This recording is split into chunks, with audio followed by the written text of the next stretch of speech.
mafanzi muri ngoda ngoda ndiko kusanga tichibika zva munoda unosonda neta ngeti uri kuti une ripi takosvika oneta nina uchibuti ndanimbozvibatsira shamwari hatisviki tinosvika kwamari kwapopo chikurumidza aumira nyatsorindira shamwari kuita uchitarisa vanhu vakunonga hatikuziva ndikupi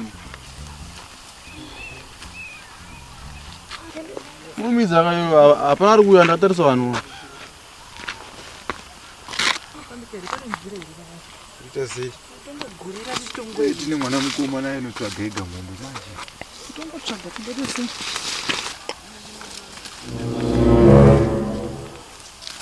mbuyani yei ndo patoireti pacho panzira patiri kutofamba pachena ipara kweseka nhasi zvoti imi ambuya imimi ndimuta basa kuti chibage changu chitomunda umu ndimi muti tachona ipa pandizvi imi pane toilet yemutaundi here pane pakanzi zvonizvo toilet pane pakanyanonzi toilet here mukwasha zvamunoda hai bva apa nai mungaitirawo tsvina pachena pakadaiwo nhaimi pachena ipapa pachena vanhu vanofamba murodhumu ndo patiri kutopindawo napo panesu nai mama kodai miri mumapreswa maita sei mamuchida kuti ndizviitire ndonoti munondiita sei oraiti manje miremoni mirai zvenyu ndimakangwara pura